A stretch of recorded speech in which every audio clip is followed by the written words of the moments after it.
Feminizm degan nima? Feminizm yoki ayol haqchilik ayollarning haq-huquqlarini e'tirof qilib, bu haq-huquqlarni qo'g'dash maqsadida tengsizliklarni yo'q qilishga qaratilgan o'xshamaydigan ideyalar, harakatlar va ommaviy tashkilotlardan tashkil topgan harakatni ko'rsatadi. Feminizm nazariya bo'lish bilan birga haq-huquq va barobarlikni, insoniyatning izzat, hurmati va ayollarga qaror berish erkinligi qatorliqlarni maqsad qilgan siyosiy harakatdir. Feminizm ma'rif, xizmat, bola boqishga o'xshash sohalarda erlar bilan o'xshash haq-huquqqa ega bo'lish, qonuniy bola oldirishdan ayollarning salomatligini yaxshilashgacha, bosqinchilik va ayollarga zo'ravonlik qilishni to'sishdan ayollarning o'zaro muhabbatlashish huquqini qo'g'dash bo'lgan keng soni o'z ichiga oldi. Feminizm ayollar bilan erlar o'rtasidagi ijtimoiy tengsizlikning izchil davomlashib kelganligini ilgari surib, bu tengsizlikni yo'q qilib, ayolni barobar haq-huquqqa ega qilishni maqsad qildi. Feminizmda ta'kidlangan ayol barobarligi va ayolning o'xshash ahvolda bo'lishi tuvandagi bir nechta nuqtada ifodalanadi. Masalan, ayolning o'xshash saviyada bo'lishi barobarligi deganlik va ayolga o'xshash ijtimoiy guruhlar o'rtasida turmush sharoitlaridagi tengsizlikni yo'q qilish ko'zda tutildi. O'xshash muomala deganda meyiblar, homiylar va ayollarning jamiyatning har qaysi sohalarida erlar bilan o'xshash muomalaga uchrashini ko'rsatadi. Jinsiy barobarlik deganda jinsiyatlarning jamiyatning har qaysi sohalarida barobar bo'lishini, jinsiyat sababidan qilingan ayrimchilikning yo'q qilinishini ko'rsatadi. Zamonaviy ma'noda bir falsafa va harakat hisoblangan feminizmning yildizi ayollarning o'qish huquqini yoqlagan Mari Hortli, Montego va Kondrosga o'xshash mutafakkirlar yashagan ma'rifatchilik harakatiga tutishadi.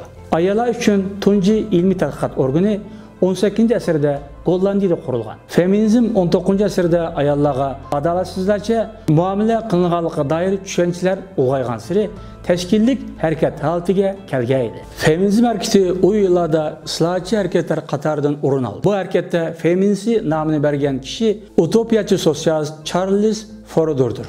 O jamiyatning taraqqiyot qilish uchun ayollarga keng ko'lamda haq-huquq berilishini tashabbus qilgan. Feminizm nazariya sifatida tunji bo'lib, 18-asrning oxiri, 19-asrning boshlarida asosli haq-huquqlarni ko'rgan holda dunyo sahnasiga chiqdi.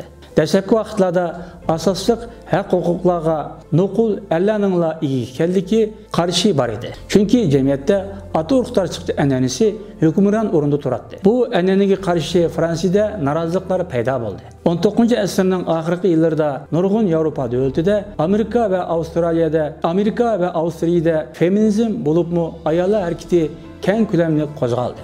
Bu harakatning boshlanishiga sabab bo'lgan ishlar bo'lsa, ayollarning erlar bilan siyosiy jihatda teng huquqqa ega bo'lish orzusi, o'xshash ish uchun erlar bilan o'xshash haq olish orzusi, ayollarning oliy maktabga kirib har ishda ishlash huquqiga ega bo'lish orzusi qatorliqlar edi. Bu aqim 19-asrning oxirigacha nurg'un davlatga ta'sir ko'rsatdi. Ayollar ba'zi davlatlarda ma'lum haq-huquqlarga erishdi.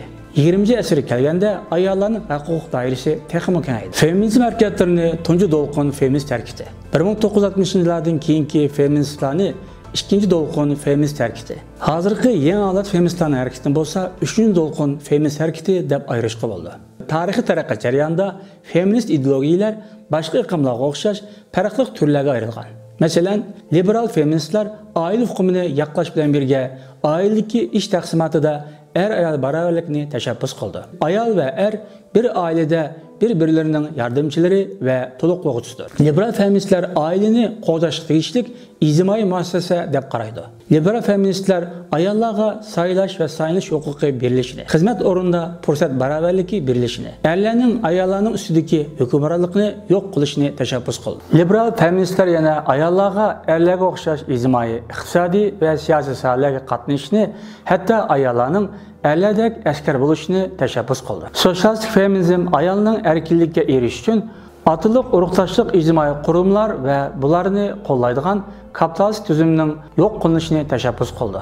Sotsialistik feminizmga qarshi kapitalizm bilan atılık urug'tashlik qurilma til biriktirib, ayollarni izdigan kuchga aylangan. Ayollar bu ikki qurilma vayron bo'lganda andin erkinlikka erishadi. Marksist feministlar an'anaviy oila tipining ayollarni o'ygili qamab olib, ayolni uy ishini qilishga va bola boqishga majburlaydiganligini o'tirib qo'ydi. Ayollar ishlab chiqarishga qatnasha olsa, ondan qimmati bo'ldi va erkinlikka erishdi. Aşkın feministlar ayollarning besim ostida qilishining va er-ayol o'rtasidagi tengsizlikning tigida oila masalasining borligini yoqlaydi. Aşkın feministlar ayollarning besim ostida qilishining va er-ayol o'rtasidagi tengsizlikning tigida oila masalasining borligini yoqlaydi. Oila adli urug'lashlik qurilmada ayollarni erlarga xizmat qilishga va bu rolni qabul qilishga majburlaydigan erlarning hukmronligini asos qilgan ideologiyaning mahsulotidir. Shunga ayollar oiladan iborat muassasa yo'q qilinsa, erkinlikka erishalaydi. Postmodern feminizm, marksist, liberal, sotsialist feminizmlarda bo'lgandek ayollar masalasining umumlashtirilishi va har ayolni go'yo butun ayol o'xshash muomalaga yoki o'xshash sarguzashtini boshdan kechirgandek tushunadigan feminist nazariyalarga tema qilinishiga qarshi chiqadi. Bu iqlim dunyo miqyosida ayollarning haq-huquqlarini kun tartibga elib kelishning o'rniga g'arblik ayollar uchun dunyo ellari ayollari, qora tanlik ayollarga o'xshash ko'p xil ayollar haq-huquq kategoriyalarining borligini ta'kidlaydi.